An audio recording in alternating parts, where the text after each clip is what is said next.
Hello guys. आज का video बहुत ज़्यादा इम्पोर्टेंट है। अगर आपके भी यूपीआई ट्रांजैक्शन 50,000 या 1 लाख या फिर उससे भी ज़्यादा हो रहे हैं तो क्या आपको डर है कि कहीं इनकम टैक्स का नोटिस ना आ जाए? क्योंकि ये नया फाइनेंशियल ईयर शुरू हुआ है तो डेफिनेटली इस ईयर से अगर पिछले साल कोई भी आपसे मिस्टेक हुई तो इस साल आप चाहते हैं कि ऐसा कुछ भी ना हो, तो ये वीडियो आपके लिए ही है।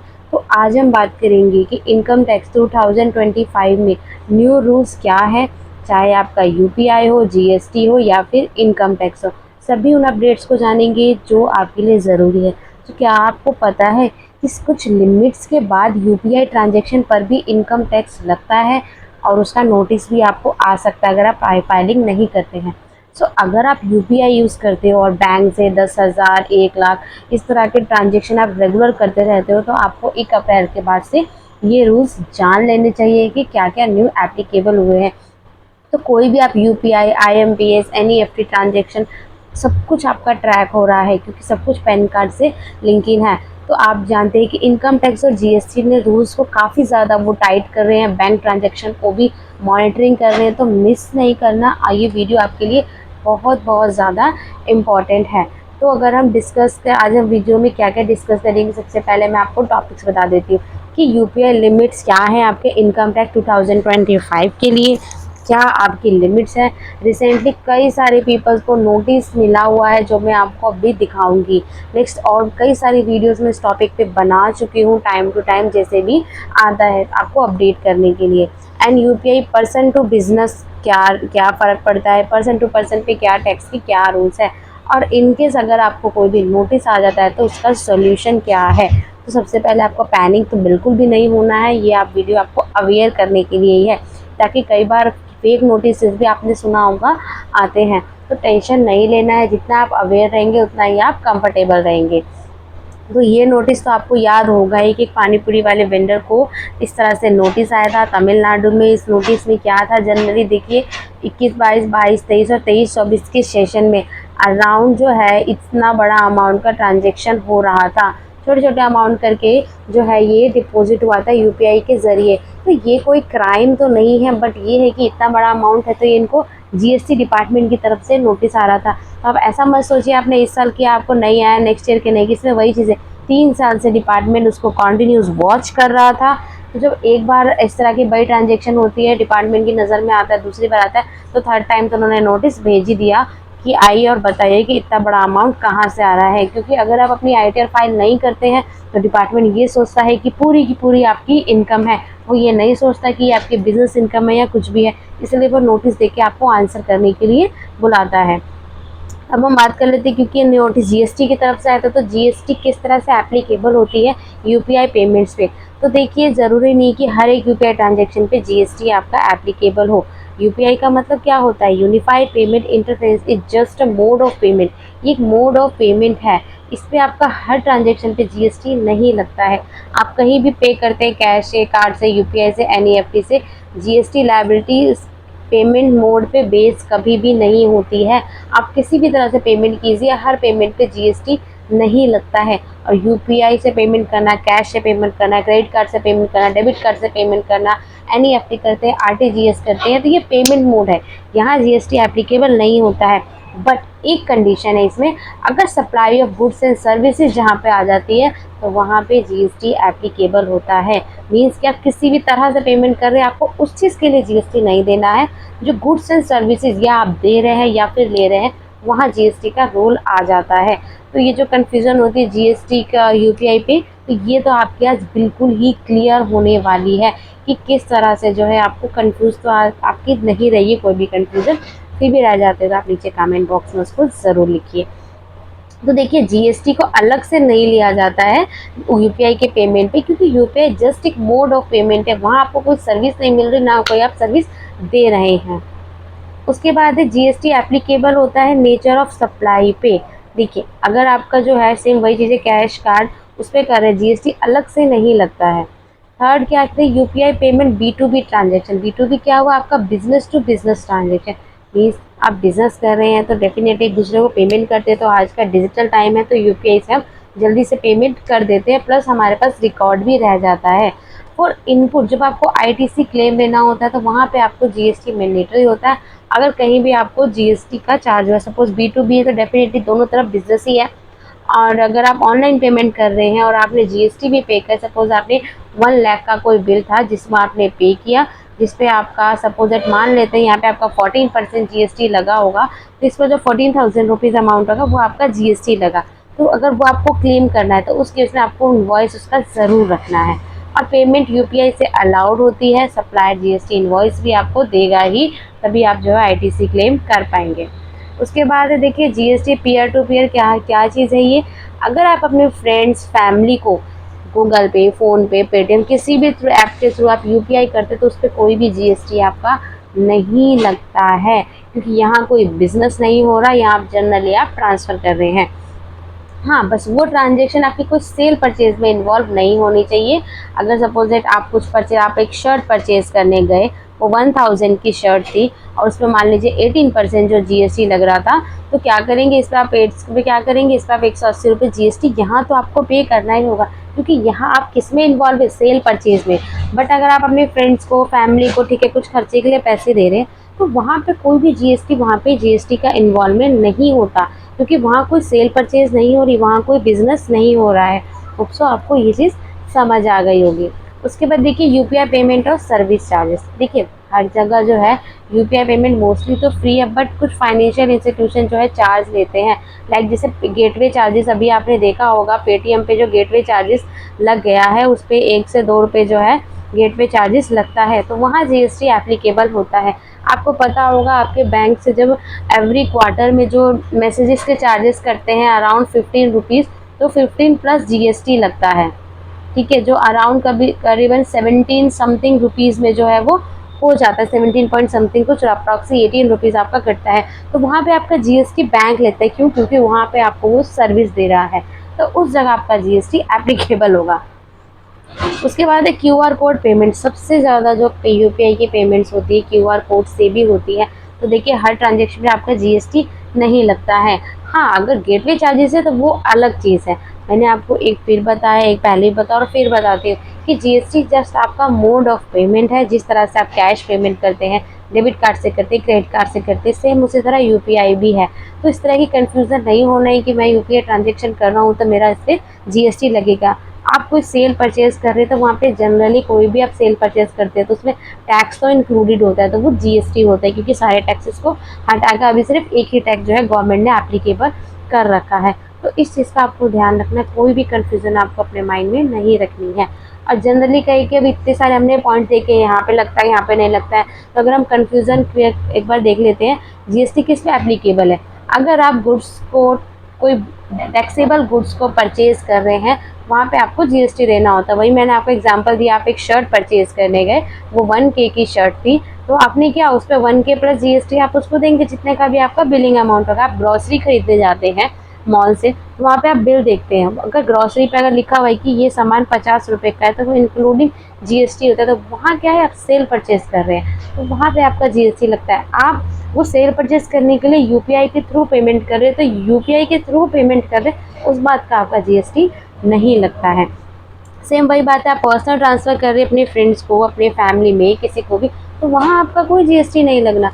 आपने 1000 रुपये आपके फ्रेंड ने आपसे मांगे, आपने 1000 दे दिया, वहाँ आपका कोई जीएसटी लगा। वही आप 1000 रुपये का कुछ सामान खरीदने जाएंगे, सामान में तो ऑलरेडी उसके प्राइस में जीएसटी इंक्लूड होता है, ठीक है। उसके बाद है सर्विस चार्ज। देखिए जो गेटवे चार्ज होते हैं वहाँ पे कई बार आपको जीएसटी पे करना होता है, क्योंकि वहाँ पे आप एक सर्विस ले रहे हैं। और UPI use for payment mode, आप किसी भी तरह से पेमेंट करिए, आप कैश पेमेंट करिए, क्रेडिट पेमेंट करिए, इसी तरह से यूपीआई भी एक मोड ऑफ पेमेंट है जहाँ पे कोई भी एक्स्ट्रा जीएसटी नहीं लगता है। सो वीडियो में आगे बढ़ते हैं और मैं आपको एक बात और कहना चाहूँगी कि यूपीआई बहुत ही कन्वीनियंस है, लेकिन ये भी आपके इनकम टैक्स के रेडार पे ज़रूर है। सो बी अवेयर, बी सेफ। कैसे? देखिए नॉलेज एक पावर होती है। अगर आपको ये वीडियो इन्फॉर्मेटिव लग रही तो आप इसको ज़रूर शेयर करें और उन दोस्तों के साथ भी शेयर करें जो यूपीआई से हैवी ट्रांजैक्शन करते हैं, क्योंकि आगे आने वाली वीडियो में आपको पता लगेगा कि यूपीआई की ट्रांजैक्शन पे क्या प्रॉब्लम होती है। क्योंकि अभी आपके मन में ये क्वेश्चन चल रहा होगा कि अभी तो मैंने आपको नोटिस दिखाया वो वेंडर का, पानी पूरी वेंडर का, जो यूपीआई से अमाउंट ले रहा था, तो उसको जीएसटी का नोटिस क्यों आया? ये क्वेश्चन भी आपके माइंड में होगा। तो ये भी आपका ज़रूर जो है क्लियर होगा। और आपको वीडियो पसंद आ रही है तो इसको लाइक शेयर ज़रूर करें, क्योंकि ये एक इम्पॉर्टेंट नोटिस से बचने का आपको एक चांस मिल सकता है आपके फ्रेंड्स को जिनको भी आप जानते हैं। आप ये लाइक करेंगे तो वीडियो ज़्यादा से ज़्यादा आगे बढ़ेगी। सो ऐसे ही फाइनेंशियल पावरफुल वीडियोस के लिए चैनल को ज़रूर सब्सक्राइब करें, क्योंकि हम लाए हैं आपके लिए हर एक कॉमन पर्सन को आज के टाइम में फाइनेंशियल क्लैरिटी होनी चाहिए, फाइनेंशियल स्टेबिलिटी होनी चाहिए। तो अब बात कर रहे थे जीएसटी कंपलसरी किस बात पे है, स्टेट और टर्नओवर के बेस पे। कितना टर्नओवर, पानी पूरी वेंडर को भी नोटिस इसीलिए आया क्योंकि उनका टर्नओवर 40 लाख के ऊपर का जा रहा था। एवरी ईयर उनके अकाउंट में अराउंड इतना 25-30 लाख रुपए आ रहा था, जिसका भी वो आईटीआर भी नहीं भर रहे थे, आईटीआर भी नहीं भर रहे होंगे, और उनका जो है जीएसटी लेना मैंडेटरी हो जाता है। क्यों? क्योंकि कुछ रूल्स है, अगर आपका इतना टर्नओवर जाता है तो अभी हम डिटेल में देखते हैं। देखिए, अभी तक आपने सुना होगा गुड्स एंड सर्विसेज के बेसिस पे होता है। एक होता है कुछ हमारे स्टेट है जिनको एक्स्ट्रा लिबर्टी दी जाती है, वहाँ पे जो लिमिटेशन है वो कम करी हुई है, जैसे मणिपुर, मिजोरम, नागालैंड, त्रिपुरा। अगर यहाँ आप गुड्स के बिजनेस में इन्वॉल्व है तो आपको 10 लाख के टर्नओवर जाते हैं, आपको जीएसटी लेना होगा। और गुड्स एंड सर्विस में इन्वॉल्व है दोनों का मिला के तो भी 10 लाख है। उसके बाद आपका अरुणाचल प्रदेश, मेघालय, पौंडीचेरी, तेलंगाना, उत्तराखंड एंड सिक्किम। यहाँ आप गुड्स के में बिजनेस करिए, सर्विस में बिजनेस करिए, या दोनों मिला के बिजनेस करिए, अगर आपका टर्नओवर 20 लाख से ऊपर जाता है तो फिर आपको जीएसटी लेना मैंडेटरी हो जाता है। तो तेलंगाना की हम बात करें, जो आपका केरला से आया हुआ था, इसके अलावा जो भी आपके स्टेट होते हैं, इंडियन स्टेट हो गए, यूटीज हो गए, वहाँ पे अगर आप गुड्स के बिजनेस में हैं तो 40 लाख, और अगर आप गुड्स एंड सर्विसेज के बिजनेस में है तो 20 लाख आपकी लिमिट है। इसके ऊपर होते ही आपको जीएसटी के रजिस्ट्रेशन ज़रूर लेना है, आपके लिए मैंडेटरी हो जाता है। सेम वही बात, जैसे कि अगर आप आईटीआर फाइल करते हैं तो ज़रूरी नहीं है कि आप टैक्स भरेंगे। सेम वही बात है, अगर आप जीएसटी लेते हैं तो ऐसा ज़रूरी नहीं है कि आपको जीएसटी टैक्स भरना होगा। वो डिपेंड करता है आपका बिजनेस का टर्नओवर क्या है और किस तरह से आप वर्क कर रहे हैं। तो इसी वीडियो में आगे बढ़ते हैं। अब इनकम टैक्स ऑन यूपीआई। देखिए, यूपीआई से भी कई बार बेनिफिट्स भी होते हैं। अगर हम एक जनरल की बात करें, एक सैलरी पर्सन और एक बिजनेस है। अगर कोई सैलरीड पर्सन है तो उसकी नेट इनकम क्या होती है, सैलरी हुई, जितना उसको बैंक में इंटरेस्ट आ रहा है वो, कोई कमीशन आ रहा है तो कमीशन, अगर म्यूचुअल फंड स्टॉक में इन्वेस्टमेंट है तो वहाँ से डिविडेंड इनकम आ रही है, इतनी उसकी नेट इनकम होती है। अब इसके अलावा अगर हम बिजनेस की बात करें तो बिजनेसमैन का क्या होता है, नेट प्रॉफिट होता है, सेल्स में से सारे एक्सपेंसेस लेस हो गए। और ये ट्रांजेक्शन कई बार वो यूपीआई से करते हैं, तो यूपीआई से करते तो उस पर उनका कोई टैक्स नहीं लगना। टैक्स हमेशा अगर आप इंडिविजुअल है तो आपकी नेट इनकम पे लगेगा, जिसका मैंने बाइफिकेशन आपको दे दिया, salary, bank interest, commission, stock, mutual fund, dividend का। यहाँ कहीं यूपीआई का जिक्र नहीं है। उसके बाद अगर आप बिजनेस पर्सन है तो आपका नेट प्रॉफिट पे लगेगा। नेट प्रॉफिट का सीधा रूल होता है सेल्स माइनस एक्सपेंसेस। यहाँ भी कोई यूपीआई का जिक्र नहीं है, तो यूपीआई पे कोई यूपीआई ट्रांजेक्शन करने पे कोई इनकम टैक्स नहीं लगता है। उसके बाद है अब यूपीआई रिसीव्ड बाय बिजनेस।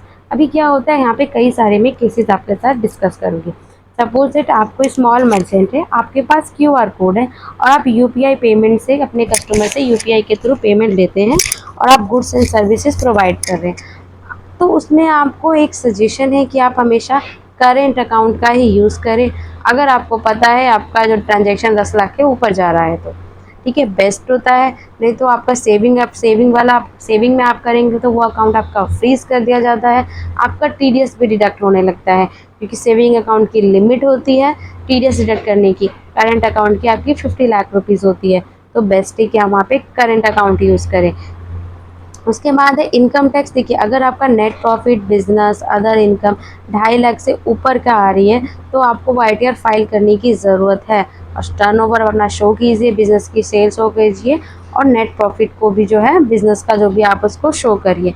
और इनकेस अगर आपका सेल और टर्नओवर 40 लाख क्रॉस कर जा रहा है, या फिर आपका जो मैंने आपको ये स्टेट वाइज आपको बताया, एक मिनट, यहाँ पे मैंने आपको स्टेट वाइज बताया, इन स्टेट के अकॉर्डिंग अगर आपका टर्नओवर है तो उसके लिए क्या कीजिए, आपको फिर जीएसटी जो है लेना आपके लिए मैंडेटरी हो जाता है। उसके बाद आपको क्या करना है, जीएसटी ज़रूर ही लेना है, ठीक है। तो इस तरह से आप, ताकि आपको जो कोई भी नोटिस का सामना ना करना पड़े, इस बात का आप ज़रूर ध्यान रखिए। अपने आप को आप जीएसटी के अंदर एनरोल कीजिए अगर आपका जो टर्नओवर है आपके स्टेट के अकॉर्डिंग लिमिट क्रॉस कर चुका है तो। उसके बाद देखिए पर्सन टू पर्सन, कई बार क्या होता है हम छोटे मोटे अमाउंट अपने फ्रेंड्स को, फैमिलीज़ को ट्रांसफ़र करते हैं, तो वो कई बार लोन के ज़रिए होता है या एडवांस के ज़रिए होता है। छोटा मोटा अमाउंट है तो इतनी टेंशन लेने की ज़रूरत नहीं। पहली बात तो इस पे कोई इनकम टैक्स नहीं लगता है, बट बेहतर होगा कि आपने कोई लोन लिया या एडवांस लिया है, आपने उसको रिटर्न किया है या फिर नहीं किया है, तो आप उस अमाउंट को अपने आईटीआर में ज़रूर शो कर दीजिए, आप उसको दिखाइए, तो आपको प्रॉब्लम नहीं होगी। देखिए सपोज दैट आपने कोई लोन लिया 2 लाख रुपए का, तो डिपार्टमेंट क्या सोचेगा कि एसएफटी में आपके पास अगर शो हो गया तो क्या सोचेगा कि ये आपकी इनकम आई, तो सीधी सी बात है किसी पर्सन से ही आई है। तो अगर आप उसको अपने आइटम में शो कर देगी कि ये 2 लाख का अमाउंट मेरा लोन का अमाउंट है या फिर मैंने एडवांस लिया है जो कि मुझे रिटर्न करना है, तो उससे क्या होगा आपका वो टैक्सेबल तो पहली बात नहीं रहता। लोन और एडवांस का अमाउंट कभी भी टैक्सेबल नहीं रहता है, क्योंकि वो आपको अगर रिटर्न करना है तो अगर आप उसको अपने आईटीआर में दिखा देंगे तो वो एज ए आपकी लायबिलिटी होगी, और लायबिलिटी पे टैक्स नहीं लगता है, वो आपकी टैक्सेबल इनकम नहीं होगी। और मे भी अगर आप उसको सपोज दैट नेक्स्ट ईयर आप उसको रिटर्न करते हैं तो वहाँ पे भी वो आप उसको मैनेज कर सकते हैं। तो उसके लिए आप अपनी आईटीआर को प्रोफेशनल से ज़रूर फाइल करें। थोड़ी सी मेहनत लगती है, थोड़ा सा एफर्ट लगता है, बट आप टेंशन फ्री रहते हैं। उसके बाद सेम एक और केस हम देखते हैं। देखिए जो P2P क्रिप्टो करेंसी जो होती है उसमें भी सारा ऑनलाइन का ही ट्रांजेक्शन रहता है, तो वहाँ पे भी आपको क्या रखना है, आपको जितना प्रॉफिट हो रहा है, ठीक है, जितनी अर्निंग हो रही है अपने आईटीआर में ज़रूर दिखाए। अगर आप नहीं डिक्लेयर करेंगे, सपोज दैट आपने 2 लाख के आपके पास अमाउंट आया क्रिप्टो के ज़रिए, अब आप उसको नहीं दिखाएंगे तो डिपार्टमेंट सोचेगा कि पूरी की पूरी आपकी इनकम है। तो आप उसको प्रॉपर आईटीआर में उसको डिक्लेयर कीजिए कि जी इतनी मेरी इन्वेस्टमेंट थी, इतना मुझे बेनिफिट हुआ है। कुछ चीज़ें आपको ज़रूर ध्यान रखनी है। देखिए अगर आप बिज़नेस एक्टिविटी कर रहे हैं ज़्यादा तो करेंट अकाउंट का ही यूज़ करिए, और आपको जैसे कोई भी रीपेमेंट करना है तो अपने कैलकुलेट प्रॉफिट करें और अपने आईटीआर को ज़रूर प्रॉपर शो करें। नेक्स्ट है कि एक और यूपीआई टू कैश एनीवे। देखिए अगर आपको कैश मिल रहा है क्रेडिट अंडर, सपोज दैट मैं एक एक ए पर्सन है, वो बी के अकाउंट में 10,000 रुपये डाल देता है, बी इसको कैश दे देता है, दोनों का ट्रांजेक्शन तो ख़त्म, बट क्या हुआ बी के अकाउंट में तो 10,000 रुपये आ गए ना, तो वो उसको कैसे एडजस्ट करेगा। यही चीज़ अगर वो बार बार अगेन एंड अगेन कर रहा है तो वो उसकी इनकम तो नहीं है, बट क्या चीज़ है, बट वो उसकी इनकम रियल में नहीं है, बट वो क्या दिखा रहा है कि वो उसकी इनकम हुई है, उसको उसका टैक्स भरना पड़ेगा। बशर्ते अगर आपका इस तरह का बिजनेस है तो वो अलग बात है, अदरवाइज जो है आपको आईटीआर के रेडार में आप आ जाते हैं। प्लस देखिए 50,000 तक का तो ठीक है गिफ्ट आप रिसीव कर सकते हैं, वो टैक्स फ्री होता है, आप दिखा सकते हैं ये गिफ्ट है, बट इसके ऊपर का अमाउंट आपकी इनकम मानी जाती है। तो देखिए, और दूसरी बात, अगर आप अपनी फैमिली के बीच में अगर आप ट्रांसफ़र करते हैं, पेरेंट्स को दे दिया, बच्चों को दे दिया, भाई बहनों को दे दिया, लेकिन इस बात का आपको ध्यान रखना है, पेरेंट्स की आपको डेफिनेशन चेक करनी है, वो ब्लड रिलेशन में आते हैं, आपके फ्रेंड, आपके दूर के रिश्तेदार आपकी फैमिली में नहीं आते हैं। तो अगर आप उनको आप शेयर करते हैं तो वो चीज़ उनके लिए टैक्सेबल हो जाएगी, ठीक है। बट आप जैसे अपने बच्चों को, अपने पेरेंट्स को करते तो उनके लिए वो टैक्सेबल नहीं होगी। तो इस चीज़ को भी आपको ध्यान रखना है सभी बातों का। उसके बाद है आपको कब नोटिस मिल सकता है। देखिए जो भी चीज़ें मैंने आपको बताई, कोई भी बड़ा ट्रांजेक्शन आप इधर उधर कर रहे हैं, ट्रांसफ़र कर रहे हैं, तो वो आपके एसएफटी में आ जाता है, और उसको आप प्रॉपरली अपने आईटीआर में डिक्लेयर नहीं करते तो डेफिनेटली आपके पास नोटिस आने का चांसेस रहता है। दूसरी गलती क्या करते हैं कई बार कि आपने आईटीआर तो फाइल किया, फर्स्ट केस में तो आपने आईटीआर ही फाइल नहीं किया, सेकंड केस में आपने आईटीआर तो फाइल किया बट आपने अंडर रिपोर्टिंग करी, आपने अपनी इनकम प्रॉपरली शो नहीं करी। सपोज दैट आपको कहीं से 5 लाख रुपीज़ आए थे, ठीक है, वो उसमें आपका प्रॉफिट 2 लाख का था, आपने दिखाया ही नहीं, तो क्या डिपार्टमेंट मानेगा कि 5 लाख का ही आपकी पूरी इनकम है।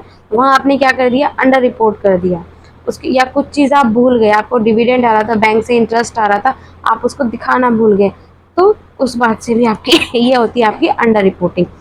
अब अंडर रिपोर्टिंग होती है या फिर मिस रिपोर्टिंग होती है, कुछ आप मिस रिपोर्टिंग है मतलब आपको शो करना ही भूल गए हैं, उसका सीधा सही कि आप उसको रिवाइज़ कर दीजिए टाइम रहते ही। और अगर आप ऐसा नहीं करते, देखिए पेनल्टी लगती है अंडर सेक्शन 270A, जिसमें आपको 50 से लेकर 200% तक की टैक्स पेनल्टी आप पे लग सकती है। सो बी केयरफुल, थोड़ा सा ध्यान रखने की ज़रूरत है, चीज़ें ईजिली होती है। जैसे इस तरह के नोटिस जो हैं वो आए हुए हैं, डिपार्टमेंट भेजता है और फिर वो डॉक्यूमेंट्स डिमांड करता है प्रॉपर, और आपको जाके आंसरेबल करना होता है। और आज के टाइम में एक प्रॉब्लम ये भी है कि चीज़ें सारी फेसलेस होती जा रही है, तो फेसलेस होती जा रही है, तो वहाँ पे आपका सिर्फ रिटर्न स्टेटमेंट ही जाता है, आप सामने से नहीं समझा सकते। तो ये भी थोड़ा सा टिपिकल हो जाती है चीज़ें। सो बी केयरफुल, पहले से आप उसको प्रॉपर प्रोफेशनल के ज़रिए आप उसकी फाइलिंग कराइए, तो आपके लिए बहुत अच्छी चीज़ रहेगी, चीज़ें ईजी रहेंगी। बस मैं आपको हमेशा कहती हूँ कि अपना AISTS 26 ज़रूर चेक करें। कोई ट्रांजेक्शन आपकी नहीं है और आपके AISTS में दिख रही है तो आप उसको तुरंत उस पर कंप्लेन कीजिए। उसके बाद अपना ITR अकॉर्डिंगली फाइल करिए। देखिए, आपको रेगुलर चेक करने की ज़रूरत है, 6 महीने में एक बार भी चेक करेंगे तो इट्स वेल इनफ है। उसके बाद एक अपने हर एक ट्रांजेक्शन का रिकॉर्ड रखिए, बड़ी बड़ी ट्रांजेक्शन का, और अपने ITR को फाइल कीजिए प्रॉपर। आपके पास हर एक ट्रांजेक्शन का जस्टिफाई रीज़न होना चाहिए, आपने क्यों करी, ये पैसा कहाँ से आया।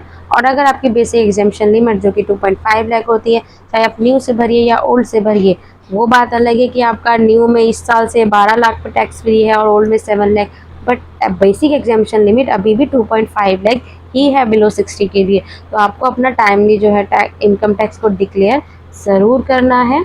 उसके कई सारे बेनिफिट्स भी होते हैं जो मैं ऑलरेडी वीडियो में आपके साथ शेयर कर चुकी हूँ।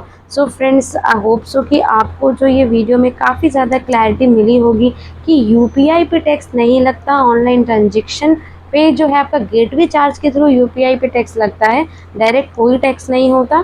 तो UPI ट्रांजेक्शन और ऑनलाइन ट्रांजेक्शन जुड़ी कौन कौन सी बातों का आपको ध्यान रखना है, ये सारी चीज़ें आपको इस वीडियो में पता लग गई होगी।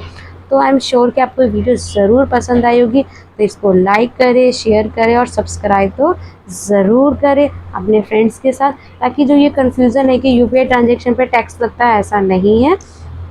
तो इसको ज़रूर शेयर करें और चैनल को सब्सक्राइब करें, ताकि आप हर लीगल और फाइनेंशियल अपडेट को से अपडेट के बारे में आप अवेयर हो। सो मिलते हैं नेक्स्ट वीडियो में, तब तक के लिए stay smart and stay tax compliant.